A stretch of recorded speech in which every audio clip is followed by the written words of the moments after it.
Welcome to ASPN academy. இது GK video. Already நம்மளோட சேனலில் ஹிஸ்ட்ரியில் முகலாயர் டாபிக் கம்ப்ளீட் பண்ணியிருக்கோம்.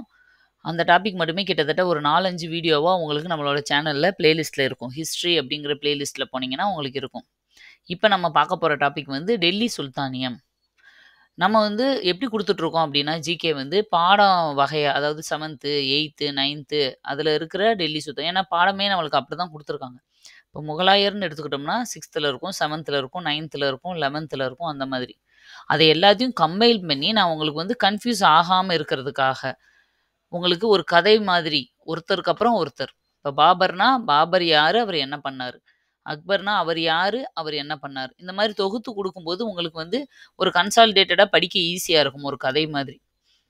அதே மாதிரி தான் இப்போ டெல்லி சுல்தானியமும் பார்க்க போகிறோம்.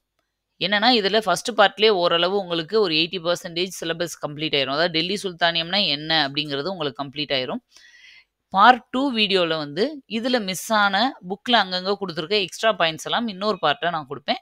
இது ரெண்டையும் சேர்த்து நீங்கள் படிச்சுக்கிட்டாலே போதும், இந்த டாபிக் கம்ப்ளீட் ஆயிரும். 2 பார்ட்டில் நம்ம இந்த டெல்லி சுல்தானியத்தை முடிக்க போகிறோம். அதனால் நீங்கள் வந்து புக்கில் இது எங்கே இருக்குது, இந்த பாயிண்ட் எந்த புக்கில் இருக்குது, அந்த மாதிரி தேடாதீங்க.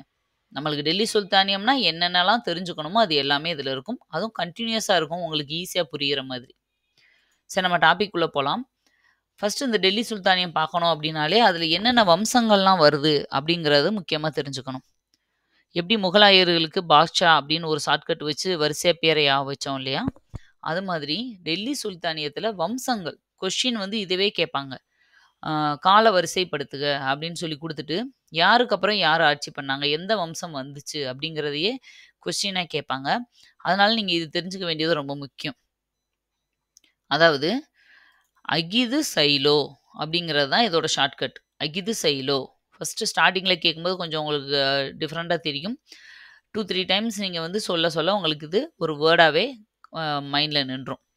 அகிது சைலோ அப்படின்னா என்னென்னா, ஆனா அடிமை வம்சம், கீனா கில்ஜி வம்சம், தூனா துக்ளக் வம்சம், சையினா சையது வம்சம், லோ அப்படின்னா லோடி வம்சம். இந்த ஆர்டரில் தான் ஒருத்தருக்கு அடுத்து ஒருத்தர் வரும். ஏன்னா நம்மளுக்கு வந்து கண்டிப்பாக யாருக்கு அப்புறம் யார் வந்தாங்கன்ற கன்ஃபியூஷன் வரும். அதனால இந்த இதை வந்து நீங்கள் ஷார்ட்கட்டோட வச்சுக்கிறது தான் பெஸ்ட்.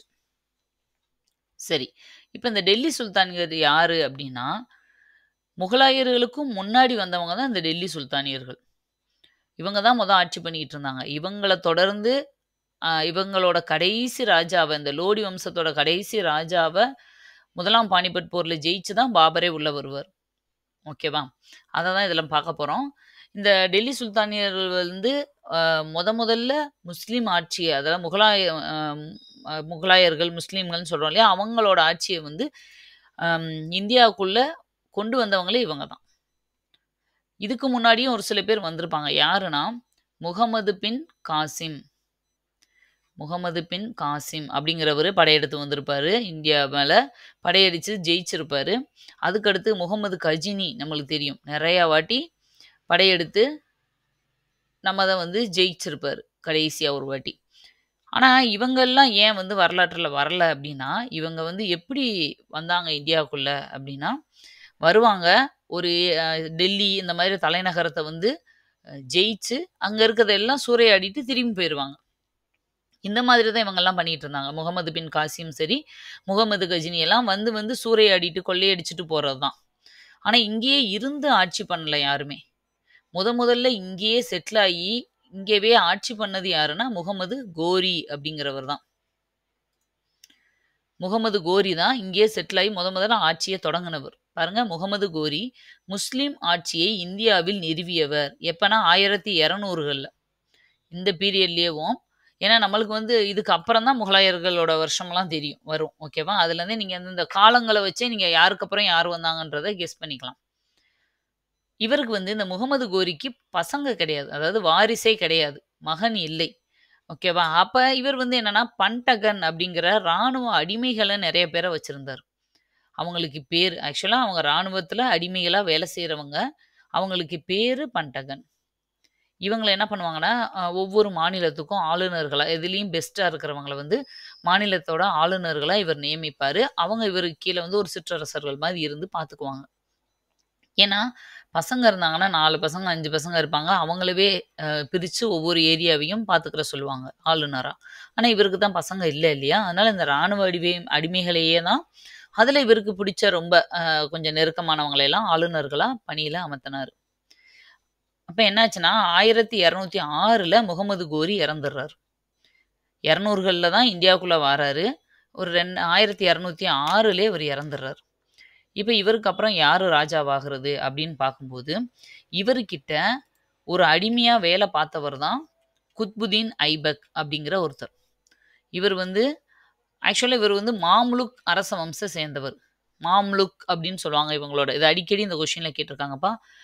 குத்புதீன் ஐபக் எந்த மரபை சேர்ந்தவர்ன்னு கேட்பாங்க. அப்படி இல்லாட்டினா மாம்லுக் அப்படிங்கிற வார்த்தைக்கு என்ன அர்த்தம்னு கேட்பாங்க. அப்படின்னா அடிமை அப்படின்னு ஒரு அர்த்தம். அது எந்த மொழியிலனா அரேபிய மொழி சொல்ல. அரேபிய மொழியில மாம்லுக் அப்படிங்கிற வார்த்தைக்கு அடிமை அப்படின்னு அர்த்தம். அந்த மரபுல வந்ததுனால இவர் மாம்லுக் அரச மரபை சேர்ந்த குத்புதீன் ஐபக். இவர் வந்து முகமது கோதிக்கு அப்புறம் தன்னை தானே அரசரா வந்து அறிவிச்சு நாட்டை ஆட்சி பண்ண ஆரம்பிக்கிறார். மொத்தமா இந்த இவங்க எல்லாருமே இந்த அடிமை வம்சம் ஃபுல்லா எத்தனை வருஷம் ஆட்சி பண்ணாங்கன்னா 84 வருஷம் ஆட்சி பண்ணியிருக்காங்க. குத்புதீன் ஐபக் மட்டும் கிடையாதுப்பா. மொத்த அடிமை வம்சமும் ஆட்சி பண்ணது 84 ஆண்டுகள். இப்போ ஒவ்வொருத்தரா பார்க்கலாம். ஃபர்ஸ்ட் குத்புதீன் ஐபக். இவர் 1206ல முகமது கோரி இறந்த உடனே இவர் வந்து ஆட்சிக்கு வாராரு. ஆனா ஜஸ்ட் ஒரு 4 வருஷம் தான் ஆட்சி பண்ணியிருப்பாரு. 1210லயே இவர் இறந்துருவார். பாருங்க. இவருக்கு வந்து லாக் பக்ஷா அப்படின்னு நாங்க பிராக்கெட்ல போட்டிருக்கேன்ல, அது வந்து இவரோட பட்டப்பெயர். ஓகேவா?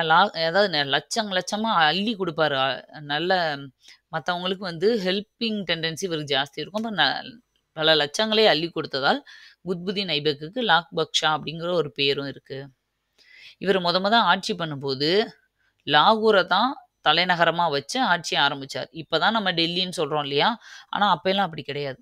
அந்தந்த ராஜாக்களுக்கு விருப்பப்பட்ட தலைநகரங்கள தான் மாத்திக்கிட்டே இருப்பாங்க அடிக்கடி. ஃபர்ஸ்ட் குத்புதீன் டெல்லி சுல்தானியத்தை ஆரம்பிக்கும்போது லாகூர் தான் தலைநகரமா இருந்துச்சு. அதுக்கப்புறம் இவரே அதை டெல்லிக்கு மாத்துறாரு. லாகூர்ல ஆரம்பிச்சவர் கொஞ்ச நாள் கழிச்சு டெல்லியை வந்து தலைநகரமா மாத்துறாரு. மத்திய மற்றும் மேற்கு சிந்து கங்கை சமவெளி இது எல்லாத்தையும் கைப்பற்றுறார். இவர் வந்து ஒரு அடிமையா இருந்தா கூட சிறந்த ராணுவ வீரர். ஓகேவா? அதனால நிறைய இடங்களை கைப்பற்றுவாரு. இவருக்கு வந்து ரொம்ப கூடயே ஒருத்தர் அசிஸ்டன்ட் மாதிரி இவருக்கு வந்து யாருன்னா பக்தியார் கில்ஜி அப்படிங்கிற ஒருத்தர். கீழே கங்கை சமவெளியை கைப்பற்ற முழு பொறுப்பையும், அதாவது நம்ம சவுத் சைடு ஓகேவா, அந்த கங்கை சமவெளி இங்கிட்டு கீழே வரைக்கும் இருக்கிற எல்லாத்தையும் கைப்பற்ற பொறுப்பை வந்து இந்த பக்தியார் கில்ஜி கிட்ட தான் கொடுத்துருப்பாரு. அவரும் இவருக்கு ரொம்ப விசுவாசமா இருந்து இவரோட ஆட்சியை வந்து விரிவுபடுத்தியிருப்பார். எல்லா இடத்தையும் கைப்பற்றி கொடுத்துருப்பார். அவரோட நினைவாதான் பாருங்க, அவரோட நினைவாதான் குதுப் மினார் அப்படிங்கிற ஒரு தூணுக்கு அடிக்கல் நாட்டியிருப்பார். குத்புதீன் ஐபக் வந்து அடிக்கல் தான்ப்பா நாட்டினாரு. முழுசா கட்டி முடிச்சது அடுத்து வந்தவர் தான். அதனால பக்தியார் கில்ஜியோட நினைவாக அவருக்கு ஒரு ஞாபகார்த்தமா இருக்கிறதுக்காக இந்த குதுப் மினார் வந்து ஆரம்பிச்சு வச்சவர், அடிக்கல் நாட்டி ஆரம்பிச்சு வச்சவர் வந்து குத்புதீன் ஐபக். இது மட்டும் இல்லாம டெல்லியில கூவத் உல் இஸ்லாம் அப்படிங்கிற ஒரு பழமையான, இப்பயும் கூட இருக்கு, மிக பழமையான மசூதி அது. இதை கட்டுனவர் வந்து குத்புதீன் ஐபக். பாருங்க, 1200 காலத்திலே கட்டுனதுன்னா கிட்டத்தட்ட எத்தனை நூற்றாண்டு ஆயிருச்சு. அதனால தான் மிக பழமையான அந்த மசூதி யாரால கட்டப்பட்டதுன்னா குத்புதீன் ஐபக். இப்போ இவருக்கு அடுத்து வந்த இவரோட மருமகன் தான் இல்துமிஸ். அவர் தான் இந்த குதுப் மினாரை ஃபுல்லா கட்டி முடிக்கிறார். இந்த பாயிண்ட் நீங்க தெரிஞ்சுக்கணும். குதுப் மினாருக்கு அடிக்கல் நாட்டினது வந்து குத்புதீன் ஐபக். அதை வந்து கட்டி முடிச்சவர் அவரோட மருமகன் இல்துமிஸ். அடுத்தது இந்த குத்புதீன் ஐபக் ஏன் 4 வருஷத்துல இறந்து போயிட்டாரு அப்படின்னா 1210ல போலோ கேம் அப்படிங்கிற ஒரு போலோ கேம், அந்த குதிரையில உட்காந்துக்கிட்டேவும் தட்டிக்கிட்டே போவாங்க இல்லையா, போலோ கேம்னு சொல்லி அந்த கேம். இதுக்கு இன்னொரு பேரும் இருக்கு. இந்த கேமுக்கு பேரு சவுகான் அப்படின்னு சொல்லுவாங்க. சவுகான் அப்படிங்கிற கேம். ரெண்டுல எது வேணாலும் சொல்லலாம். போலோ கேம்னு சொல்லலாம், சவுகான்னு சொல்லலாம். இந்த கேம் விளையாடும் போது என்ன ஆயிரும்னா குதிரையில இருந்து தவறி விழுந்து இறந்து போயிடுவார். நம்ம ஏற்கனவே பார்த்துருக்கோம் இல்லையா, ஹுமாயூன் படிக்கட்டுல இருந்து தவறி விழுந்து இறந்துட்டாருன்னு. அதே மாதிரி குதிரையிலேருந்து தவறி விழுந்தவர் யாரு அப்படின்னா குத்புதீன் ஐபக். அதனால தான் 4 வருஷத்துல இவரோட ஆட்சி முடிஞ்சு போயிரும். இவ்வளவுதான் குத்புதீன் ஐபக்க பத்தி நீங்க தெரிஞ்சுக்க வேண்டியது. அடுத்தது இல்துமிஸ். இல்துமிஸ் யாரு? குத்புதீன் ஐபக் கிட்ட இருந்த ஒரு அடிமை தான் இந்த இல்துமிஸ். ஏன் அப்படின்னா குத்புதீன் ஐபக்கோட பையன் பெயர் வந்து ஆரம் ஷா அப்படிங்கிறது தான் அவரோட பையன் பேரு. ஆனா அவர் வந்து ஒரு பெரிய திறமையானவர் கிடையாது. திறமை இல்லாம இருந்ததுனால ஈஸியா கூட இருக்கிறவங்க ஏமாத்திடுவாங்க இல்லையா? அப்ப இந்த இல்துமிஸ் வந்து ஒரு அடிமை. ஆனா இருந்தாலும் என்ன பண்ணுவாருன்னா, இவரோட பையன் பொண்ணுக்கு வந்து கல்யாணம் பண்ணி குடுத்து மருமகன் ஆக்கிருவாரு. ஓகேவா? மருமகன் வந்து இல்துமிஸ் ஆயிருவாரு. அப்போ அவரோட பையன் வந்து ஆல்ரெடி திறமை இல்லாம இருந்ததுனால, இல்துமிஸ் வந்து ராஜாவாகுறாரு. இல்துமிஸ் வந்து ராஜாவாகுறாரு. அப்ப குத்புதீன் ஐபக்கு அடுத்து வந்தவர் யாருன்னா இல்துமிஸ். இப்போ இவருக்கு வந்து ஒரு பேர் இருக்கு இல்துமிஸுக்கு. பட்டப்பெயர். அது ரொம்ப முக்கியமானது. அடிமையின் அடிமை அப்படிங்கிறது தான் இவரோட பெயர். அடிமையின் அடிமை. ஏன் அப்படி வருது அப்படின்னா, ஆல்ரெடி குத்புதீன் ஐபக்கே ஒரு அடிமை தான். அவர்கிட்ட வேலை பார்த்த ஒரு அடிமை தான் இந்த இல்துமிஸ். அதனால அடிமையின் அடிமைன்னு இவருக்கு பேர் இருக்கு. சரியா? இது ரொம்ப முக்கியமானது. ஒரு வாட்டி கேட்டிருந்தாங்க. அடுத்தது இந்த இல்துமிஸுக்கு வந்து ஒரு பெரிய முக்கிய பங்கு இருக்கு. அது என்ன அப்படின்னா, செங்கிஸ்கானால் தோற்கடிக்கப்பட்டு விரட்டப்பட்ட குவாரிஜம் ஜலாலுதீன் அப்படிங்கிற ஒருத்தருக்கு அடைக்கலம் தர மறுத்தார். அதாவது செங்கிஸ்கான் அப்படிங்கிற ஒரு மங்கோலியர். அந்த காலத்துல ரொம்ப கொடூரமானவர். செங்கிஸ்கான் பேரை கேட்டாலே உலகமே நடுங்கும். அவர் வந்து உலகம் முழுக்க எல்லா இடத்துலயும் படையெடுத்து அதை ஆட்சியை பிடிச்சி அங்க இருக்க ராஜாக்கள்லாம் கொன்னுருவார். ஓகேவா? அவ்வளோ கொடூரமானவர்.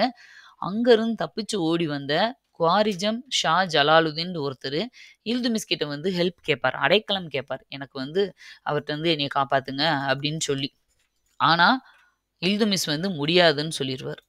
ஓகேவா? ஆக்சுவலா இது வந்து ஒரு மனிதாபிமானம் இல்லாத செயல் தான். அவரை வந்து அவர் கொன்னுருவாரு. இவர் முடியாதுன்னு விரட்டி விட்டுருவாரு. ஆனா இன்னொரு பக்கம் நம்ம பார்க்கும்போது எப்படி இருக்குன்னா, நம்ம நாட்டுக்கு இது இவர் செஞ்ச ஒரு பெரிய விஷயம். ஏன் அப்படின்னா, அன்னைக்கு மட்டும் இந்த குவாரிஜம் ஷா ஜலாலுதீனுக்கு அடைக்கலம் குடுத்திருந்தா, இந்த செங்கிஸ்கான் நேரா நம்ம நாட்டு இந்தியாவ தான் வந்து தாக்கியிருப்பார். அப்ப என்ன ஆகும்னா, அன்னைக்கே இந்தியா அழிஞ்சிருக்கும். பாதி அழிஞ்சிருக்கும். அழிஞ்சிருச்சு அப்படின்னா, அதுக்கப்புறம் முகலாயர் வந்திருக்க மாட்டாங்க. அதுக்கப்புறம் பிரிட்டிஷ் வந்திருக்காது. இவ்வளவு ஹிஸ்டரியே நம்ம படிச்சிருக்க தேவையே இருக்காது. ஓகேவா? இந்தியாவோட வரலாறே மாறி போயிருக்கும். அன்னைக்கு இந்த இவர் ஒரு சின்ன விஷயம் செய்யாதது, இந்தியாவுல வந்து எவ்வளவோ நல்லது நடந்திருக்கு அப்படிங்கிறதுக்காக தான் இத வந்து பரவால்ல அவரு முடியாதுன்னு சொன்னது கூட நல்லதுதான்னு சொல்றாங்க. மங்கோலியர் தாக்குதலிலிருந்து இந்தியாவை காத்தவர் அப்படின்னு சொல்றாங்க. ஓகேவா? அந்த மங்கோலியர் படை வந்து தாக்குச்சுன்னா, அந்த இடம் அவ்வளோதான். தரமட்டமாயிரும். அவ்வளோ மோசமா இருந்தவங்கட்ட இருந்து இந்தியாவ முழுசா காத்தவர் யாருன்னா இல்துமிஸ். ஓகே. அடுத்தது துருக்கிய பிரபுக்கள் 40 பேர்கள அந்த பெரிய பெரிய கொஞ்சம் பிரபுக்கள்லாம் இருப்பாங்க இல்லையா? அவங்களையெல்லாம் இணைச்சு ஒரு 40 பேர சேர்த்து ஒரு குழுவா உருவாக்குனவரு இவர்தான். அதாவது என்னன்னா, ராஜாவுக்கு ஏதாவது ஒரு சிச்சுவேஷன், ஏதாவது ஒரு கன்ஃப்யூஷன்னா அவங்கலாம் வந்து அவங்களுக்கு சப்போர்ட் பண்ணுவாங்க. இப்படியெல்லாம் நடந்துக்கணும்னு சொல்லி அறிவுரை சொல்லுவாங்க. அந்த மாதிரி ஒரு அம் மேதைகள் இவங்களையெல்லாம் ஒண்ணு சேர்த்து ஒரு 40 பேர் கொண்ட குழுவ உருவாக்குனவரு இல்துமிஸ். அவங்களுக்கு பேரு சஹல்கானி அப்படின்னு சொல்லுவாங்க. இல்ல 40 குழு. 40 பேர் இருக்கிறதுனால 40 குழுன்னும் இதுக்கு பேர் இருக்கு. அடுத்தது இக்தாக்கள். இக்தாக்கள்னா நிலங்கள். நிலங்கள் ராணுவ அதிகாரிகளுக்கு ஊதியத்திற்கு பதிலாக வழங்கப்பட்ட நிலங்கள். அந்த காலத்துலலாம் நம்மள மாதிரி சேலரி, சம்பளம் பணமா குடுக்க மாட்டாங்க. ஓகேவா? ஏன்னா விற்பனையே எப்படி இருக்கும்னா, பண்டமாற்று முறையில தான் இருக்கும். ஒரு பொருள குடுத்துட்டு இன்னொரு பொருள் வாங்குற மாரி இருக்கும். காயின் காசு, தங்க காசு எல்லாம் இருந்தா கூட அதிகமா பண்டமாற்று முறையில தான் நடக்கும். அதே மாதிரி தான் பெரிய பெரிய ராணுவ அதிகாரிகளுக்கெல்லாம் காசா குடுக்காம, நிலங்கள தான் ஊதியமா குடுப்பாங்க. அந்த நிலங்களுக்கு பேரு தான் இக்தாக்கள். இக்தா முறை யாரோட பீரியட்ல கொண்டு வரப்பட்டுச்சு? யாரோட பீரியட்ல வந்து ஃபாலோ பண்ணப்பட்டுச்சுன்னு கொஸ்டின் கேட்பாங்க. டெல்லி சுல்தான்கள் பீரியட்ல தான். அதுலயும் மெயினா இல்துமிஸ் அப்படிதான் குடுத்துட்டு இருந்தாரு. அடுத்தது இந்த நிலங்கள வாங்குனவங்கள தான் என்ன சொல்லுவாங்கன்னா, இக்தாதார் அப்படின்னு சொல்லுவாங்க. நம்ம ஜமீன்தார் அப்படிலாம் சொல்றோம் இல்லையா? ஜாகீர்தாரி, ஜமீன்தாரின்ற முறையெல்லாம் பின்னாடி வந்துச்சுல்ல. ஜாகிர் நிலங்கள பெற்றவங்கள ஜாகிர்தாரின்னு சொன்னாங்க. அது மாதிரி இக்தா நிலங்கள வாங்குனவங்கள இக்தாதார் அப்படின்னு பேரு. அதுக்கு இன்னொரு பேரு முக்தி அப்படிங்கிற இன்னொரு பேரும் இருந்துச்சு. இவங்க யாரு இந்த இக்தாதாரோட வேலை என்ன அப்படின்னா, ராணுவத்துல அரசருக்கு உதவியா இருக்கணும். படைகள், குதிரைகள பராமரிக்க இந்த இக்தாக்கள்ல இருந்து வரி வசூல் செஞ்சு, அவங்க அந்த படைகள வந்து பார்த்துக்குருவாங்க. இக்தாக்கள்னா இந்த நிலங்கள். இந்த நிலங்கள்ல இருந்து வரி வசூல் பண்ணி, அதுல வர்ற காச வச்சு இவங்க அந்த படைகள பூரா பார்த்துக்கிறணும். இதுதான் இவங்களோட வேலை. அடுத்தது இல்துமிஷோட முக்கியமான ஒரு பங்கு குதுப் மினார கட்டி முடிச்சது. கட்டி ஏன்னா அவர் வந்து அவரோட மாமனார் ஆரம்பிச்சது. யாரோ பக்தியார் கில்ஜின்ற ஒருத்தர் அவருக்கு பிடிச்சவருக்கு நினைவா ஆரம்பிச்சது. அத முடிக்கணுன்ற அவசியம் இவருக்கு கிடையாது இல்லையா? ஆனா இருந்தாலும் அத ஃபுல்லா கட்டி முடிச்சிருப்பார். அது வந்து இவரோட சிறப்பு. அடுத்தது 1236ல ஏப்ரல் மாதம் வந்து இல்துமிஷ் இறந்து போயிறாரு. 36ல இல்துமிஷ் இறந்ததுக்கு அப்புறம் அடுத்து வர்றது யாருன்னா ரஷ்யா. ரஷ்யான்றது யாருன்னா இல்துமிஷோட பொண்ணு. ஆக்சுவலா இல்துமிஷோட பையன் ருக்குதீன் ஃபெரோஸ் அப்படிங்கிற ஒருத்தர் இருந்திருப்பாரு. அவர் இறந்து போயிருவார். அவர் இறந்ததுனால வேற வாரிசு இல்ல. பொண்ணு தான் இருப்பாங்க. அவரோட பொண்ணு ரஷ்யாவவே சுல்தானா அறிவிச்சிருவார். இவர் இல்துமிஷ் இறக்குறதுக்கு முன்னாடியே ரஷ்யாவ வந்து சுல்தானா, அதாவது ரொம்ப வீக்கா இவரு கடைசி ஸ்டேஜ்ல இருக்கும்போதே பொண்ணவே அறிவிச்சிருவாரு. ஆனா வந்து இந்தியா இதுக்கு வந்து இது ஒரு முக்கியமான கொஸ்டின் கேட்டாங்கப்பா ஒவ்வொரு வாட்டியும். அதாவது இந்தியாவின் முதல் பெண் அரசி யார் அப்படின்னு கேட்டா அது ரஷ்யா தான். முதல் பெண் அரசி. பெண் வந்து அரசியா ஆனது வந்து ரஷ்யா. ஆனா இவங்க வந்து அரசி ஆனது வந்து இந்த பிரபுக்களுக்கெல்லாம் பிடிக்கவே கிடையாது. அந்த இதுல இருப்பாங்க இல்லையா? அங்க பெரிய பெரிய பிரபுக்கள் இவங்கலாம் இருப்பாங்கல்ல, அவங்க துருக்கிய பிரபுக்களுக்கு வந்து இது பிடிக்கல. அவங்க எப்பயுமே ரஷ்யாவ வந்து எதிர்த்துக்கிட்டே இருந்தாங்க. இவங்க பீரியட்ல இது மட்டும் இல்லாம, இந்த மங்கோலியர்களோட தாக்குதலும் உள்ள நடக்க ஆரம்பிச்சுரும். ஆல்ரெடி இவங்களுக்கு உள்நாட்டிலேயே எந்த சப்போர்ட்டும் இல்ல. உள்நாட்டிலேயே எதிர்த்துட்டு இருக்காங்க. பெண் அரசி எங்களுக்கு வேணான்னு. இதுல வெளிய இருந்து மங்கோலிய தாக்குதல் வேற. ரொம்ப கஷ்டப்பட்டு தான் இவங்க ஆட்சி நடத்துவாங்க. இதுல இவங்க மேல சாட்டப்பட்ட இன்னொரு குற்றச்சாட்டு என்ன அப்படின்னா, ஜலாலுதீன் யாகூத் அப்படிங்கிற ஒரு எத்தியோப்பிய அடிமையை நம்பினார். அவருகிட்ட ஒரு அடிமை இருந்தாங்க. எத்தியோப்பிய அடிமை ஒருத்தர் இருந்தாரு. யாருன்னா ஜலாலுதீன் யாகூத். அவர வந்து இவங்க கொஞ்சம் அதிகப்படியா நம்புனாங்க. அவங்க எல்லா முடிவும் அவங்கள கேட்டு எடுக்கிறது, அவங்ககிட்ட வந்து இவங்க வந்து டிஸ்கஸ் பண்றது, இந்த மாதிரி அவங்கள டிபெண்ட் பண்ணது இவங்களுக்கு சுத்தமா பிடிக்கல. மத்த பிரபுக்களுக்கும், மத்தவங்களுக்கும். ஒரு அடிமை கிட்ட வந்து ராணி இந்த மாதிரி இருக்காங்களே அப்படின்ற மாதிரி. அதனால என்ன பண்ணிருவாங்கன்னா, துருக்கிய பிரபுக்கள் எல்லாம் இவர எதிர்த்து கலகம் செய்வாங்க. ஒரு கட்டத்துல இவங்கள வந்து சதி பண்ணி கொலையே பண்ணிருவாங்க ராணிய.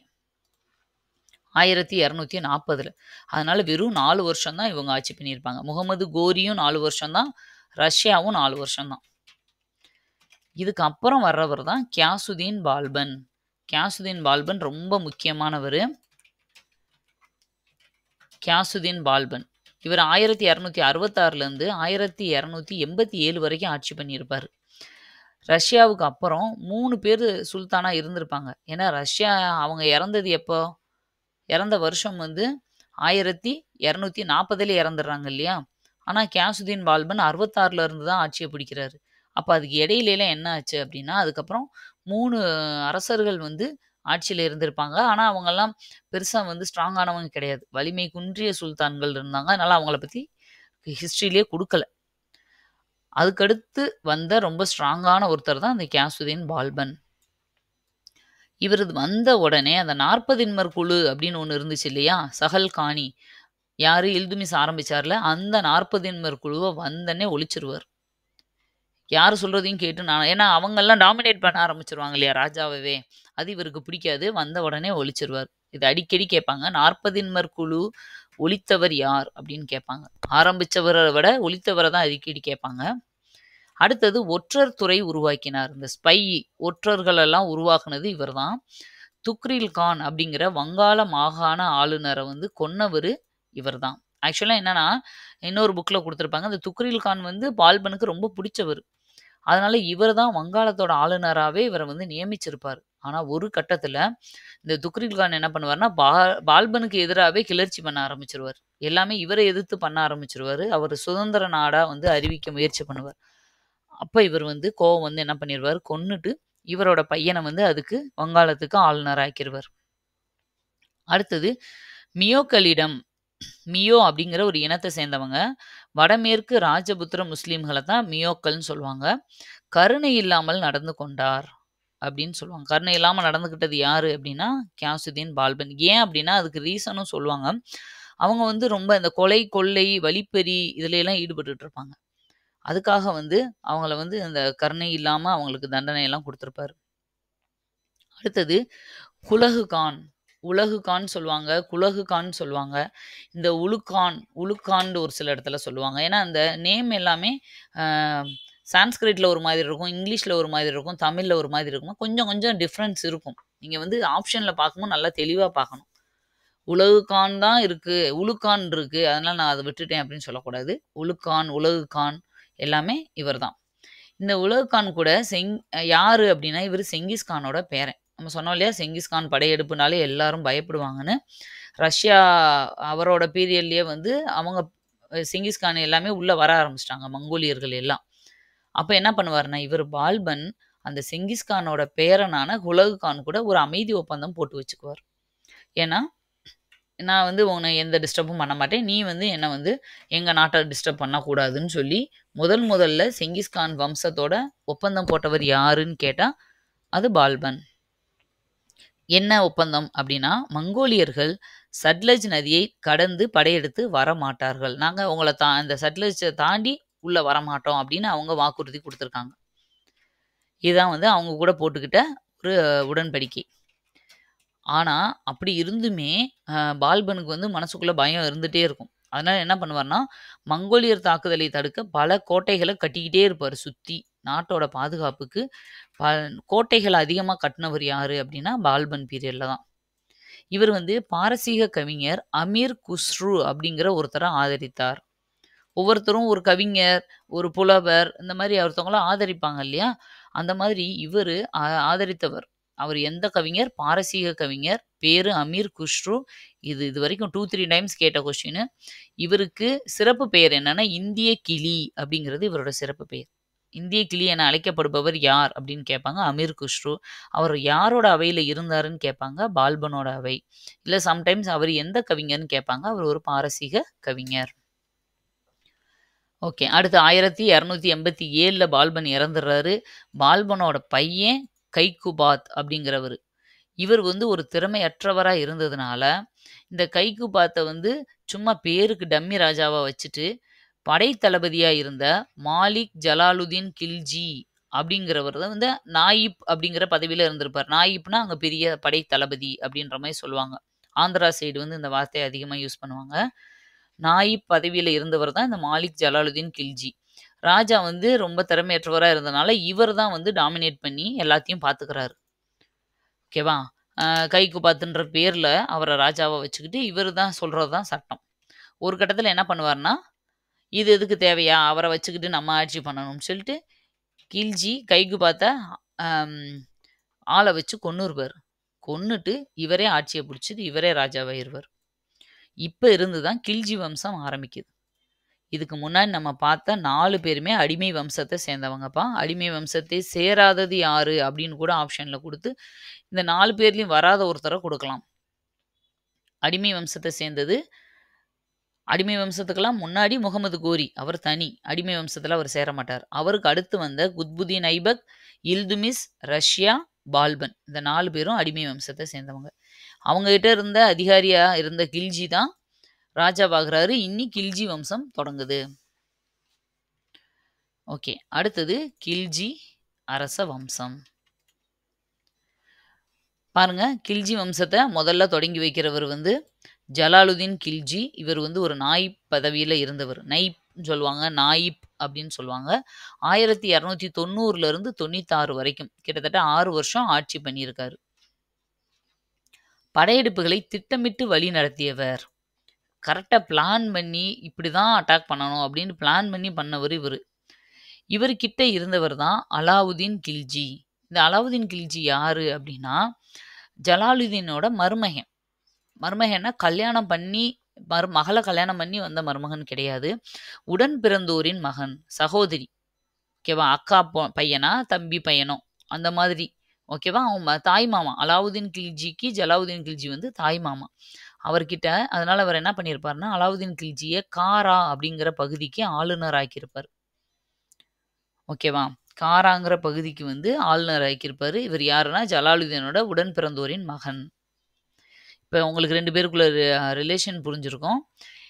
அப்ப இந்த அலாவுதீன் காராவின் ஆளுநரா இருக்காரு இல்லையா? அப்ப இவர நம்பி தான் மோஸ்ட்லி நெறைய விஷயங்கள இவர் ஒப்படைப்பாரு. யாரு? ஜலாலுதீன் கில்ஜி. ஏன்னா சொந்த மருமகன், அக்கா பையன் அப்படின்றதுக்காக.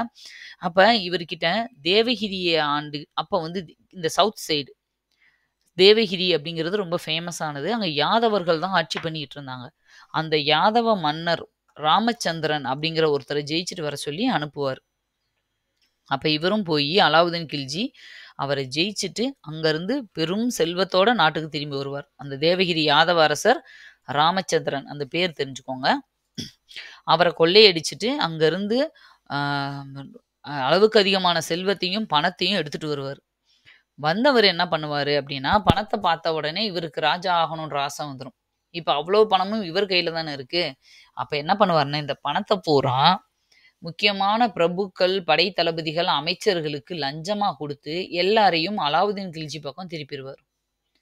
திருப்பிட்டு என்ன பண்ணுவாருன்னா, ஜலாலுதீன வஞ்சகமாக கொன்றார். இவங்க எல்லாத்தையும் கைக்குள்ள வச்சுக்கிட்டு, தாய்மாமாவவே கொன்னுட்டு, இவர் அந்த ஆட்சிக்கு வருவார். அந்த காலத்துலலாம் இப்படிதான். ஒண்ணு படையெடுத்து, இல்ல கூடயே இருந்து முதுகுல குத்தி தான் ராஜாவாவாங்க. ஓகேவா? ஒருத்தர ஒருத்தர் கொன்னு தான் ராஜாவாயிருக்காங்க. 1296ல தன்னை டெல்லியின் சுல்தானாக அறிவித்துக் கொண்டார். இவரே நான் தான் ராஜா அப்படின்னு அறிவிச்சுட்டு, அடுத்து வந்து அரச பதவிக்கு வந்துடுறாரு. அடுத்தது அலாவுதீன் கில்ஜி. ஆக்சுவலா அலாவுதீன் கில்ஜி வந்து பதவிக்கு வந்த விதம் தப்பா இருந்தா கூட, அவர் வந்து அவ்வளோ மோசமானவர் கிடையாது. ஓரளவு மீடியமா தான் ஆட்சி எல்லாமே பண்ணியிருப்பார். இவரோட பீரியட் பாருங்க. அலாவுதீன் கில்ஜி 1296லேருந்து 1316 வரைக்கும். மங்கோலியருக்கு எதிரா சிறப்பா படையெடுத்தவர் இவர்தான். மத்தவங்கலாம் பால்பன் கூட மங்கோலியர பார்த்து பயந்தாரு இல்லையா? ஆனா பயப்படாம அவங்கள எதிர்த்து தைரியமா சண்டை போட்டவர் இவர்தான். இவர்கிட்ட ஏன் அப்டின்னா, இவர்கிட்ட ஒரு ஸ்ட்ராங்கான தளபதி இருப்பார். மாலிக் கபூர் அவர் பேர். அவர் எங்க போனாலும் வெற்றி தான். அந்த மாலிக் கபூரோட முழு சப்போர்ட்ல தான் அலாவுதீன் கில்ஜி வந்து ஒரு சிறப்பான ஆட்சிய நடத்தியிருப்பார். அந்த மாலிக் கபூர வந்து 1310ல மதுரைக்கு வந்து படையெடுக்க அனுப்பியிருப்பாரு. ஓகேவா? நம்ம சவுத் சைடு ஃபுல்லா படையெடுக்க. ஏன்னா இவங்கலாம் டெல்லியில இருக்கிறவங்க. டெல்லி சுல்தான்கள். சவுத் சைட பிடிக்கிறது இவங்களுக்கு ஒரு அப்பல்லாம் சேலஞ்சிங்கா இருக்கும். ஏன்னா சவுத் சைடு எல்லாமே ராஜாக்கள் எல்லாமே ரொம்ப ஸ்ட்ராங்கா இருப்பாங்க. யார் யாருன்னு பாருங்க. தேவகிரிய யாதவர்களும், துவாரசமுத்திரத்த ஹொய்சாலர்கள், வாராங்கல்ல வந்து காகதியர், மதுரைய வந்து பாண்டியர்கள் ஆட்சி பண்ணிட்டு இருந்த காலம் தான் அது. இவங்க எல்லாமே ஸ்ட்ராங்கானவங்க. இத்தனை பேரையும் உடைக்கிறதுன்றது ரொம்ப கஷ்டம். ஓகேவா? அப்போ இவங்க எல்லாரையும் உடைச்சு தக்கான அரசுகள் அலாவுதீன் மேலாதிக்கத்தை ஏற்றுக்கொண்டனர். தக்காணத்துல இருக்க அத்தனை பேரும் நாங்க அலாவுதீனுக்கு கீழ ஒரு சிற்றரசா இருப்போம்னு ஏத்துக்கிட்டாங்க. அந்த அளவுக்கு இந்த மாலிக் கபூர் வந்து திறமையான ஒரு படைத்தளபதி. ஆனா இவர் ஒரு திருநங்கை அப்படின்னு சொல்லப்படுது. ஓகேவா? இவர் வந்து ஒரு திருநங்கையா இருந்தாரு அப்படின்னு ஹிஸ்டரியில இருக்கு. அவர வந்து டிபெண்ட் பண்ணி தான் வந்து அலாவுதீன் கில்ஜி முழுக்க முழுக்க இருந்திருக்காரு. இந்த கொஸ்டின் கேட்டிருக்காங்கப்பா. மாலிக் கபூர் மதுரைக்கு வந்து படையெடுத்து வந்த வருஷம் என்ன அப்படின்னு ஒரு வாட்டி கேட்டிருக்காங்க. 1310. அத மறந்துறாதீங்க. அடுத்தது 1303ல ஒரு விஷயம் நடந்திருக்கும். சித்தூர் சூறையாடல். அது முக்கியமான விஷயம். சித்தூர் ராஜபுத்திர படைகளின் தோற்கும் நிலையால் பெண்கள் மற்றும் ஆண்கள் ஜவஹர் என்னும் சடங்கை நடத்தினர். அதாவது நீங்க தீபிகா படுகோன் படம் ஒண்ணு வந்துச்சு. பத்மாவதியா? அந்த படம் பார்த்தீங்கன்னா உங்களுக்கு தெரியும். இந்த இது எல்லாமே டீட்டெயிலா அதுல அழகா வந்து பண்ணியிருப்பாங்க அந்த படத்திலேயும்.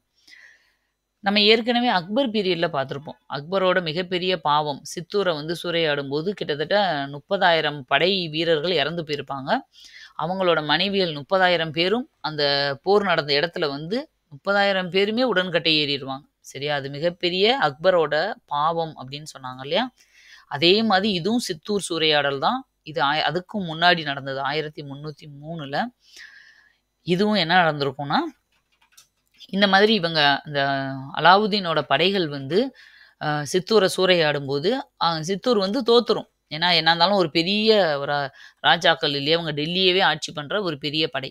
அப்ப தோக்க போகும்போது என்ன பண்ணுவாங்கன்னா, ஜவஹர் அப்படிங்கிற ஒரு சடங்க நடத்தியிருப்பாங்க. அந்த ஜவஹர் சடங்குனா என்ன அப்படின்னா, இதுக்கு மேல நம்மனால அதாவது ஒரு உள்ளேயே கோட்டை மாரி கட்டி, உள்ள ஒளிஞ்சிருப்பாங்க ஒரு கட்டத்துக்கு மேல. அ ஏன்னா படைகள் கம்மியா இருக்கும்போது. அப்போ அவங்க நெருங்கி வந்து உள்ள வந்துட்டாங்க. கோட்டைய உடைச்சுட்டு அடுத்து உள்ள வரப்போறாங்கன்னு சிச்சுவேஷன் வரும்போது என்ன செய்வாங்கன்னா, உள்ள வந்துட்டா எல்லாரும் இறந்துருவாங்க இல்லையா? குழந்தைகள்ல இருந்து எல்லாமே. அதனால என்ன பண்ணுவாங்கன்னா, குழந்தைகளையும், வயசானவங்களையும் அம் கோட்டைக்குள்ள வந்து பாதுகாப்பா ஒரு இடத்துல வச்சுட்டு, ஆண்கள் எல்லாம் தைரியமா வெளிய போய் போர்ல வந்து இறந்து போயிருவாங்கன்னு தெரியும் கண்டிப்பா. ஆனா, போர்ல போய் சாவாங்க. ஏன்னா, உள்ள இருந்து சாகுறது வந்து அசிங்கம் அப்படிங்கிறதுக்காக, பெண்கள் எல்லாம் என்ன பண்ணுவாங்கன்னா, அதே டயத்துல ஆண்கள் வெளிய போய் போர்ல சாகும்போது, பெண்கள் எல்லாம் உள்ள அம் தீ உடன்கட்டை தங்கள தானே வந்து தீ வச்சு இறந்து போயிருவாங்க. அட் அ டைம்ல 2 பேரும் சாகுறது. அவங்க கையால சாகாம தன்ன தானே சாகுறது, அந்த மாதிரி. இது வந்து ஒரு மிகப்பெரிய விஷயம் அலாவுதீன் கில்ஜி பீரியட்ல நடந்தது. அடுத்தது டெல்லி மற்றும் மத்த இடங்கள்லேலாம் அத சுத்தி இருக்கிற இடங்கள்ல வந்து படை வீரர்களுக்காக கட்டாய உணவு தானிய கொள்முதல் முறை அறிவிக்கப்பட்டது. கம்பல்சரி இந்த படை வீரர்களுக்காக இவ்வளவு குடுக்கணும் அப்படிங்கிறத அனௌன்ஸ் பண்ணியிருந்தாரு. விலை எவ்வளவுன்றத சுல்தான் தான் நிர்ணயிப்பார். அவர் கேட்கிற விலைக்கு இப்ப கவர்மெண்ட் வந்து இப்பயுமே அப்படித்தானே அந்த கவர்மெண்ட் வந்து ஒரு கொள்முதல் விலைன்னு ஃபிக்ஸ் பண்ணி விவசாயிகள்ட்ட இருந்து வாங்கிக்கிறாங்க. அது மாதிரி ஆரம்பிச்சு வச்சவரு அலாவுதீன் கில்ஜி தான். 1316ல அலாவுதீன் வந்து உயிர் இழக்கிறாரு. இவருக்கு அடுத்து கியாசுதீன் துக்ளக் அப்படிங்கிறவர் வந்து ஆட்சிய பிடிக்கிறாரு. அவர் தான் அடுத்த மரப ஆரம்பிக்கிறார். அதாவது துக்ளக் வம்சத்த ஆரம்பிக்கிறார். அப்போ கில்ஜி வம்சத்துல 2டே பேர் தான். ஜலாலுதீன் கில்ஜி, அவரோட மருமகன் அலாவுதீன் கில்ஜி. இதோட கில்ஜி வம்சமே முடிஞ்சிருது. ஓகேவா? அடிமை வம்சத்துல 4 பேரு, கில்ஜி வம்சத்துல 2 பேர். அடுத்தது துக்ளக் வம்சம். துக்ளக் அரச வம்சம் 1320லிருந்து 24 வரைக்கும். வெறும் 4 வருஷம் தான். நெறைய பேர் இதுல 4 வருஷம், 4 வருஷம்னு வரும். ஆட்சி பண்ணியிருக்காரு. இவரோட கதையுமே ஜலாலுதீன் கில்ஜி கதையும் அப்படியே சேமா வரும். பாருங்க. கியாசுதீன் துக்ளக் அவரு தான் இந்த ஆட்சிய பிடிச்சு மொத ஆரம்பிக்கிறாரா? இவரோட பையன் ஜானா கான். இவரோட பையன், சொந்த பையன் தான். பையன் வந்து ஜானா கான். இந்த ஜானா கான் வந்து வாராங்கல போய் படையெடுத்துட்டு வா அப்படின்னு சொல்லி அனுப்பி வைக்கிறாங்க. இதுக்கு முன்னாடி யாரு? ஜலாலுதீன் கில்ஜி அவரோட மருமகன் அலாவுதீன் கில்ஜிய தேவகிரிய படையெடுக்க சொன்னாரு. இங்க துக்ளக் வந்து அவரோட பையன் ஜானா கான வாராங்கல்ல போய் படையெடுக்க அனுப்பி வைக்கிறாரு. அவரும் போயி வாராங்கல்லோட அரசர் பிரதாபருத்ரன வந்து ஜெயிச்சு, அங்கருந்து பெரிய செல்வத்த கொள்ளையடிச்சுட்டு வராரு. வந்தவர் என்ன பண்ணுவார்ன்னா, அவர் பண்ண அதே தான். அலாவுதீன் கில்ஜி பண்ண அதே விஷயம் தான். அவரு தாய்மாமாவ கொன்னாரு. இவரு சொந்த அப்பாவவே கொன்னுருவாரு. கொன்ட்டு வந்து அந்த பெருஞ்செல்வத்த கொள்ளையடிச்சுட்டு வராரு இல்லையா? அது கைக்கு வந்த உடனே, அவரோட தந்தையை கொன்று ஆட்சியை கைப்பற்றினார். அதுக்கு முன்னாடி கியாசுதீன் துக்ளக் இருக்காரு இல்லையா? அவரு என்ன பண்ணியிருப்பாருன்னா, வந்த உடனே கொல்லல இவரு. வந்து அந்த மணிய கொஞ்சம் அப்பா கிட்ட குடுத்து ஷேர் பண்ணியிருப்பாரு இல்லையா? அந்த டைம்ல அந்த மணிய வச்சு என்ன பண்ணியிருப்பாருன்னா, துக்லகாபாத் அப்படிங்கிற டெல்லி பக்கத்துல துக்லகாபாத் அப்படிங்கிற ஒரு புதிய நகரத்த கட்டுறதுக்கான பிளான ஸ்டார்ட் பண்ணியிருப்பாரு.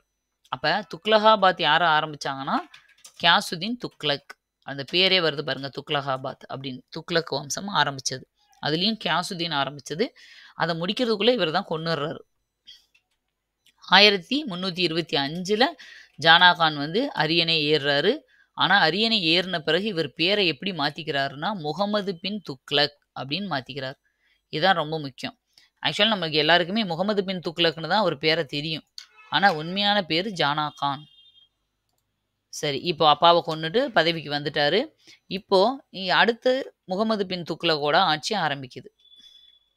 இதுல நெறைய பேர் வரும்பா. ஆனா நீங்க புரிஞ்சு வந்து படிக்கும்போது ரொம்ப ஈஸியா இருக்கும். ஒரு ஒரு 2, 3 ஃபேமிலிய பத்தி தெரிஞ்சுக்கிற மாரி தான். அந்த வீட்ல எத்தன பேர் இருக்காங்க? அந்த வீட்ல அந்த மாதிரி நெனச்சு படிங்க. சரி. இப்ப முகமது பின் துக்ளக். முகமது பின் துக்ளக் வந்து 1325லிருந்து 1351 வரைக்கும் ஆட்சி பண்றாரு.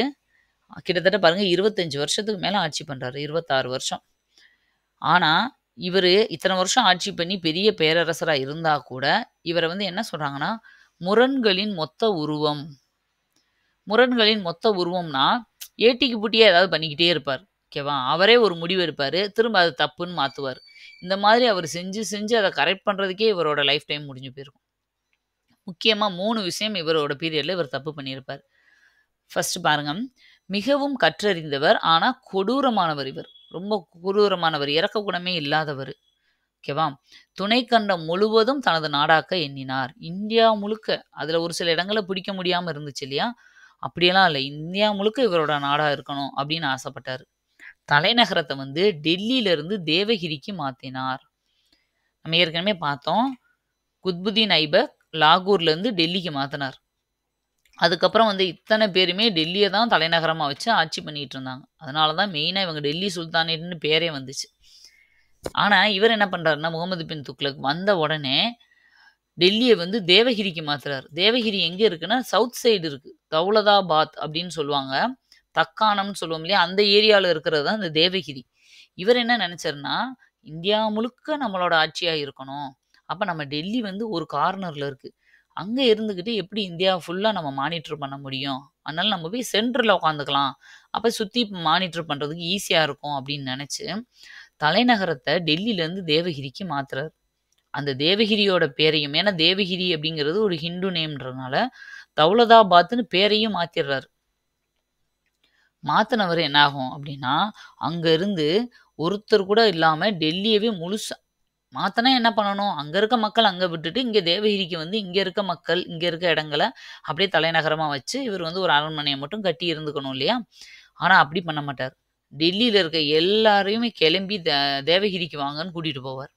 கம்பல்சரி எல்லாரும் டெல்லிய காலி பண்ணி, தேவகிரியில போய் குடியேறணும். ஒரு நாய், பூனை கூட இங்க வந்து விட்டு வைக்கக்கூடாது அப்படின்னு சொல்லுவார். இது பெரிய முட்டாள்தனம் இல்லையா? பாருங்க.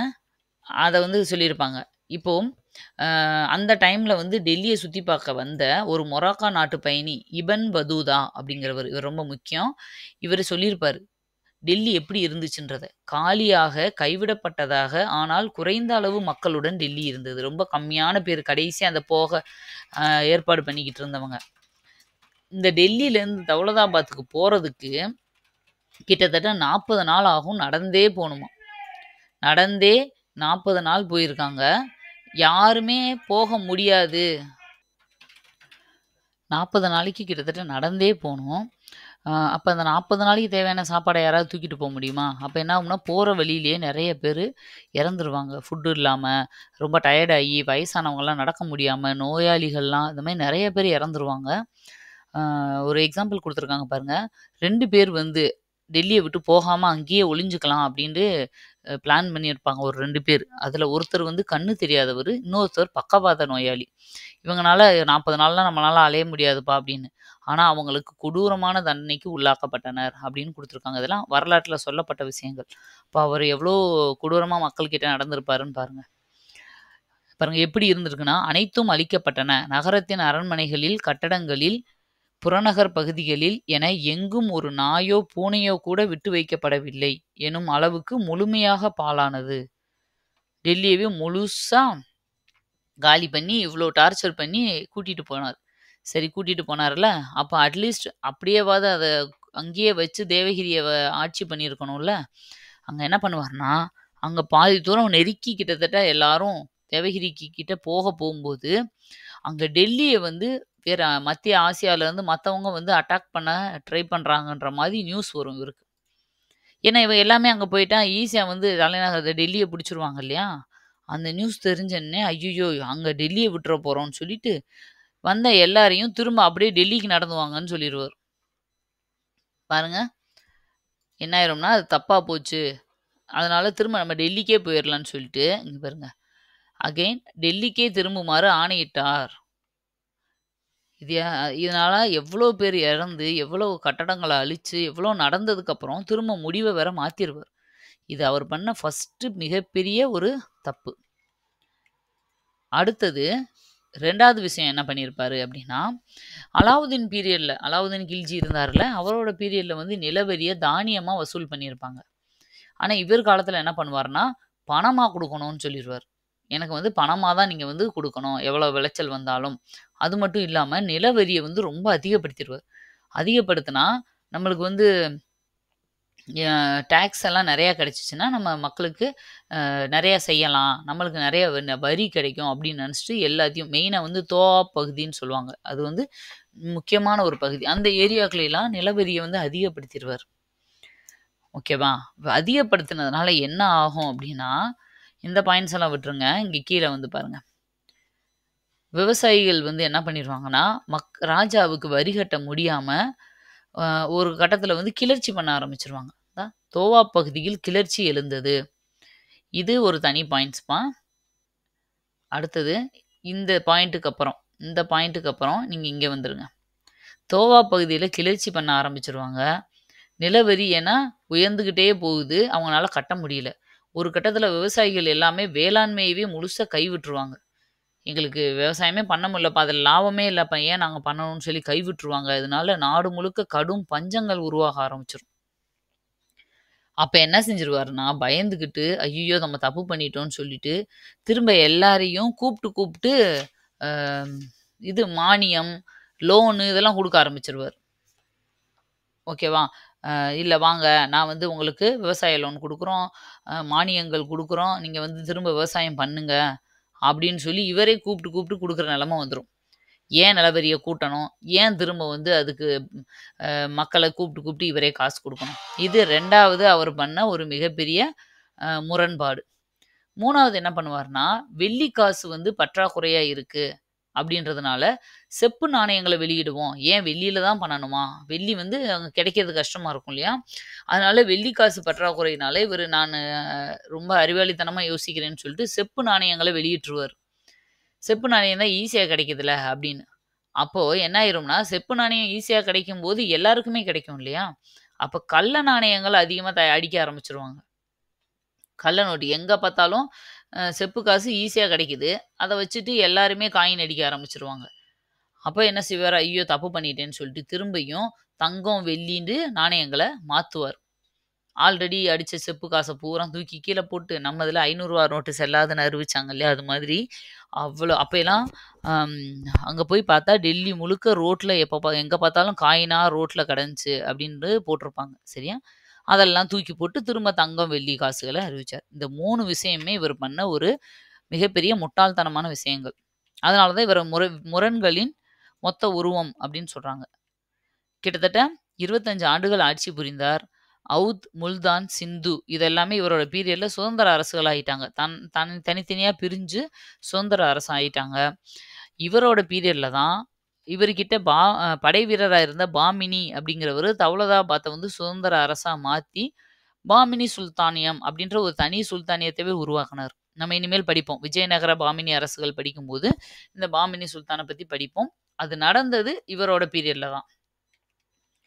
அடுத்து 1334ல மதுரையும், 1346ல வங்காளமும் சுதந்திர அரசாகுது. பாருங்க எத்தன அரசுகள் பிரிஞ்சு அவர்ட்ட இருந்து சுதந்திர அரசு. இவரு எல்லாத்தையும் பிடிக்கணும்னு நெனச்சாரு. ஆனா, இவருக்கு பீரியட்ல இருக்கதையே அவர் விட்டுட்டாரு. 1351ல மார்ச் 23ல துக்ளக் இறந்து போயிர்றாரு. இவருக்கு அப்புறம் வந்தவர் தான் ஃபெரோசா துக்ளக். ஃபெரோசா துக்ளக் ரொம்ப கேரக்டர் வைஸ்ல அவர் ரொம்ப நல்லவரு. பாருங்க ஃபெரோசா துக்ளக் வந்து 1351 டூ 1388 இந்த வருஷங்கள்லாம் கண்டிப்பா மனப்பாடம் பண்ணணும்னா, அக்யூரேட்டா நீங்க மனப்பாடம் பண்ண தேவையில்ல. ஆனா, இந்த ரேஞ்சுல இந்த பீரியட்ல இவங்க இருந்தாங்க அப்படின்ற அளவுக்கு நீங்க தெரிஞ்சு வச்சுக்கணும்.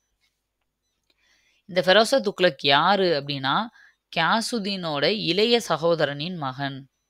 அதாவது கியாசுதீன் துக்ளக் இருந்தார்ல, அவரோட தம்பி பையன். அவரோட பையன் கிடையாது, தம்பி பையன்.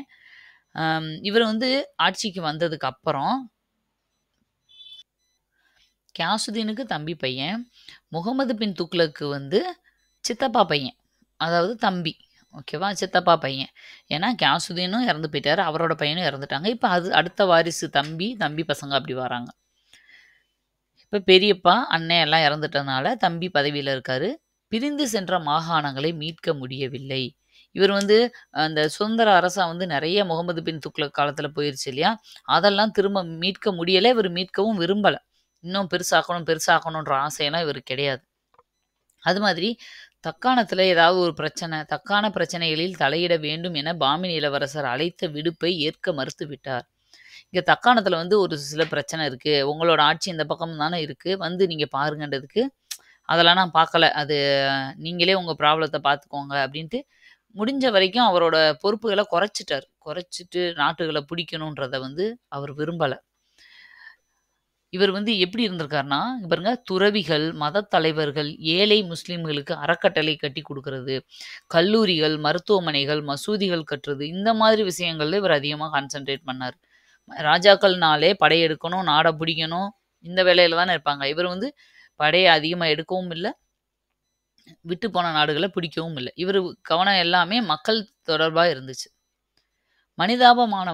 மனிதாபிமானமற்ற கொடூரமான தண்டனைகளை ஒழித்தார். இந்த மோசமா தண்டனை குடுத்துட்டு இருந்தாங்க இல்லையா? அதெல்லாம் இவர் பீரியட்ல கிடையாது. எல்லாத்தையும் குறைச்சுட்டாரு. இஸ்லாமிய சட்டங்களால் அங்கீகரிக்கப்படாத வரிகளை ரத்து செய்தார். சட்டத்துல இந்தந்த வரியெல்லாம் வாங்கக்கூடாது அப்படின்னு இருந்தா, அந்த வரி எதுவுமே இவர் போடல. அது எல்லாமே ஆல்ரெடி போட்டிருந்தாலும் குறைச்சுட்டாரு. விவசாய கடன் ரத்து செய்தார். முகமது பின் துக்ளக் பீரியட்ல நெறைய விவசாய கடன் குடுத்தாரு இல்லையா? அதெல்லாம் இவர் வந்து திருப்பி நீங்க தர வேணாம்.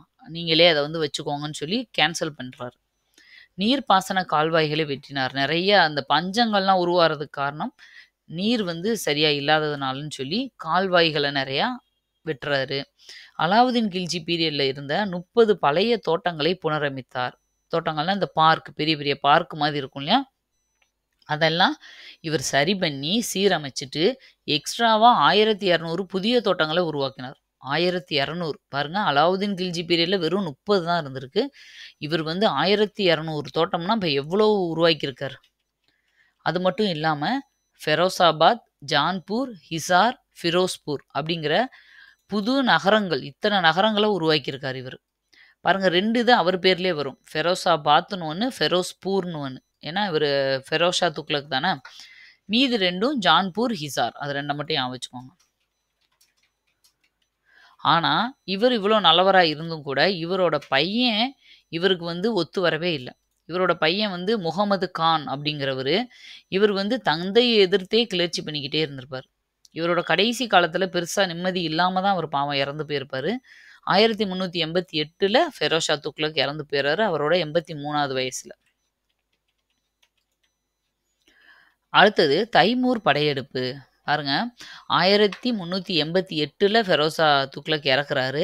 அவருக்கு அப்புறம் வந்து பெருசா பெரிய பெரிய ராஜாக்கள் வந்து இல்லாததுனால கொஞ்சம் வீக்கா தான் இருக்கு. கரெக்ட்டா 10 வருஷத்துல 10 இயர்ஸ். இந்த இயர் ரொம்ப முக்கியம். 1398 தைமூர் படையெடுப்பு அப்படிங்கிற இயர் முக்கியம்.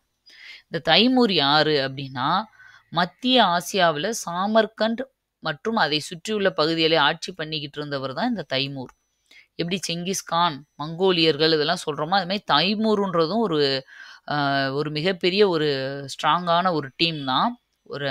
இவங்க வந்து இந்த மத்திய ஆசியாவுல இருந்தாங்க. இவங்கள தாமர் லைன் அப்படின்னு சொல்லுவாங்க. இவங்களோட இன்னொரு பேரு தாமர் லைன். இவங்க என்ன பண்றாங்கன்னா, டெல்லிய அட்டாக் பண்ணி சூறையாடுறாங்க. ஆட்சியெல்லாம் பண்றது விருப்பப்பட்டுலாம் இவங்க வரல. கொள்ளையடிக்கணும். ஏன்னா இந்தியாவுல தங்கமும், வெள்ளியும் நெறைய குவிஞ்சிருக்கு. அத கொள்ளையடிக்கணும். டெல்லியை தாக்கி சூறையாடினார். 1398 டிசம்பர்ல டெல்லிய கொள்ளையடிக்கிறாங்க. ஓகேவா? டெல்லிக்கு அப்புறம் பஞ்சாப அட்டாக் பண்றாங்க. அங்க இருந்தும் பெரிய செல்வத்தை எல்லாமே கொள்ளையடிச்சுட்டு போறாங்க. இவங்க வந்து இந்த தைமூர் வந்து என்ன பண்ணியிருப்பாருன்னா, செல்வத்த மட்டும் கொள்ளையடிச்சுட்டு போயிருக்க மாட்டாரு. அங்க வந்தப்போ நம்ம டெல்லியில இருக்கிற நினைவு சின்னங்கள், கட்டடங்கள் இதெல்லாம் பார்த்து ஆச்சரியப்படுவார். ஆச்சரியப்பட்டு என்ன பண்ணுவாருன்னா, அதெல்லாம் கட்டுன தச்சர்கள், கட்டடக் கலைஞர்கள், கைவினைஞர்களையும் சேர்த்து அவர் மத்திய ஆசியாவுக்கு தூக்கிட்டு போயிருவார். அங்க வந்து கட்டிக் குடுங்க எனக்கு. என்னோட நினைவா இங்க எப்படியெல்லாம் கட்டுனீங்களோ, அதெல்லாம் அங்க கட்டணும்னு சொல்லி, அவங்களையும் சேர்த்து தூக்கிட்டு போயிருவார். இப்ப என்ன ஆகும் அப்டின்னா, இவர் வந்து பண்ணிட்டு போயிட்டாரு இல்லையா? இவர் இங்க இருந்து ஆட்சி பண்ண விரும்பல. ஆனா, இவர் போனதுக்கப்புறம் எப்பயெல்லாம் தோணுதோ டெல்லிக்கு வரணும். இவர் தேவையானத எடுத்துட்டு போணும். அதுக்கு இவரோட ஆள் இங்க இருக்கணும். அப்ப என்ன பண்ணுவாருன்னா, இவரு டெல்லிய விட்டு செல்லும்போது, தைமூர் தன் அரச பிரதிநிதி கிசிர் கான்டு ஒருத்தர டெல்லிக்கு ஆளுநரா நியமிச்சுட்டு போவார். யாரு இந்த கிசிர் கான்? தைமூரோட அரச பிரதிநிதி. இவர வந்து டெல்லிய வந்து நீ பார்த்துக்கோ. அங்கருந்து நான் எது சொன்னாலும் அத நீ செய்யணும். இங்கேருந்து என்னென்ன கேட்குறனோ அத எடுத்து குடுத்து விடணும் அப்படின்ற மாதிரி. அப்படி ஆரம்பிச்சது தான் சையது வம்சம். இந்த கிசிர் கான் வந்து சையது வம்சத்தை சேர்ந்தவரு. 1414 இருந்து இவர் ஆட்சிய ஆரம்பிக்கிறாரு. இவர் வந்து ஒரு சையது அரச வம்சத்த சேர்ந்தவரு. இவங்க கிட்டத்தட்ட அந்த சையது வம்சம் மட்டும் 1451 வரைக்கும் ஆட்சி பண்ணாங்க. இந்த சையது வம்சமோ, அடுத்து லோடி வம்சம்லாம் பெருசா வந்து மனப்பாடம் பண்றதுக்கு எதுவும் இருக்காது பாயிண்ட்ஸ். ஜஸ்ட் இவங்க யாருன்னா, தைமூர் விட்டுட்டு போன ஒரு அரச பிரதிநிதி. அவரே அடுத்து பார்த்துக்கிட்டதுனால சையது வம்சம்னு சொல்றாங்க. ஒரு 30, 40 வருஷம் ஆட்சி பண்ணிட்டு, இதோட கடைசி சுல்தானா ஆலம் ஷா அப்படிங்கிறவரு இருந்தாரு. ஓகேவா? அந்த கடைசி சுல்தான் அலாவுதீன் ஆலம் ஷா அப்படிங்கிறவரு. அடுத்தது ஷிர்ஹிந்த் பஞ்சாப் ஆளுநராக இருந்த பஹலுல் லோடி டெல்லிக்கு வந்து அடுத்து சுல்தான் ஆகுறார்.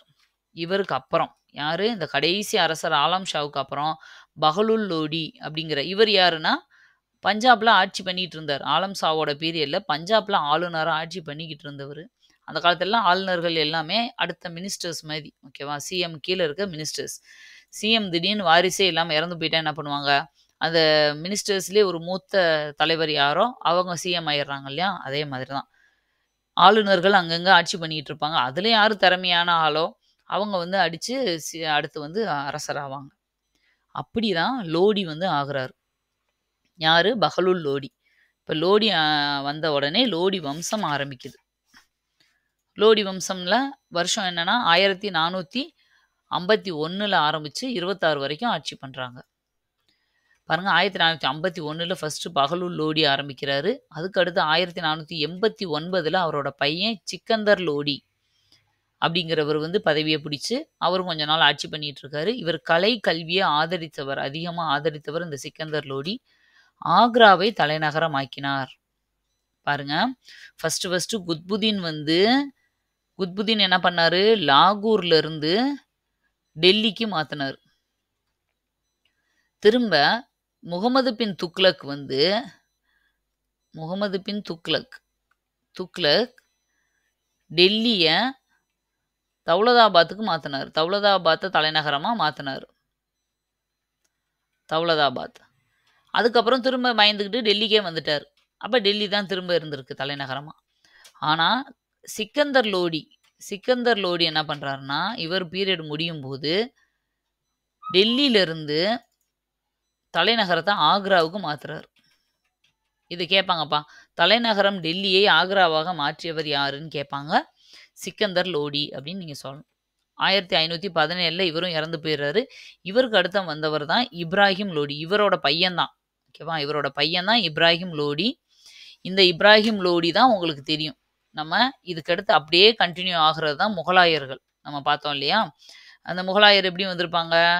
இப்ராஹிம் லோடிய பாபர் வந்து தோற்கடிச்சிட்டு தான் முகலாய வம்சத்தைவே ஆரம்பிப்பார். அதுதான் முதலாம் பானிபட் போர். 1526ல பாபரால் முதலாம் பானிபட் போரில் தோற்கடிக்கப்பட்டு பாபர் முகலாய பேரரசை நிறுவினார். அப்படியே டெல்லி சுல்தானுக்கு அப்புறம் முகலாயர்கள் ஆரம்பிச்சிருது. அவர் இறந்த அடுத்த நிமிஷத்துல இருந்து இவர் ராஜாவாகிறார். அப்ப லோடி வம்சம் வரைக்கும் டெல்லி சுல்தான்கள். ஏற்கனவே சொல்லியிருக்கேன் 1526 இது குடியரசு சுதந்திர தினம், இது குடியரசு தினம் ஞாபகம் வச்சுக்கிறதுக்கு. முதலாம் பானிபட் போர். இதுல இருந்து 30 வருஷம் 1556ல இரண்டாம் பானிபட் போர். இதுல இருந்து 200 வருஷம் 1761ல மூன்றாம் பானிபட் போர். ஓகே, இப்போ இதோட இந்த டெல்லி சுல்தான்களே முடிஞ்சிருச்சு. கதை உங்களுக்கு புரிஞ்சிருக்கும். யாருக்கு அப்புறம் யார் வந்தாங்க, எதுக்கு அவங்களுக்கு அப்புறம் அவங்க வந்தாங்க, அவங்களுக்கு என்ன லிங்க்கு அப்படிங்கிறது எல்லாமே. இப்போ இதில் இவங்க காலத்தில் இருந்த ஒரு கட்டட மட்டும் பார்த்துக்கலாம். அலைதர் வாசா அப்படிங்கிற ஒரு கட்டடம். அதாவது குரானில் உள்ள வரிகளை செதுக்கி நேர்த்தியாகவும் நளினமாகவும் அலங்கரிக்கப்பட்ட கதவுகளும் சுவர்களும் அக்கட்டடங்களுக்கு தனித்தன்மை வழங்கின. அலைதர் வாசா அப்படிங்கிற ஒரு கட்டடம், அதாவது ஒரு ஆர்ச் மாதிரி இருக்கும். அது வந்து ரொம்ப ஃபேமஸானது. குரானில் இருக்க வரிகள்லாம் அதில் செதுக்கியிருப்பாங்க. ரொம்ப அழகாக வந்து கட்டப்பட்ட ஒரு கட்டடம் இவங்க காலத்தில். அலைதர் வாசா யாரோட காலத்தில் கட்டப்பட்டதுன்னு கேட்பாங்க. டெல்லி சுல்தான்கள் காலத்தில். எந்த மெத்தடில் எந்த ஸ்டைலில் கட்டினாங்க அப்படின்னா பாரசீக இந்திய பாணி. நம்ம ஏற்கனவே ஒன்று பார்த்துருக்கோம், தாஜ்மஹாலும் இந்திய பாரசீக பாணியில் தான் கட்டப்பட்டதுன்னு.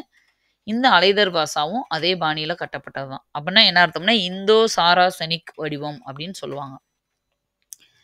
இதே வடிவத்துல கட்டப்பட்ட மத்த பில்டிங்கும் இன்னும் நெறையா இருக்கு. முஸ்லீம் காலத்துல கட்டப்பட்டது. முகலாயர்கள் காலத்துல.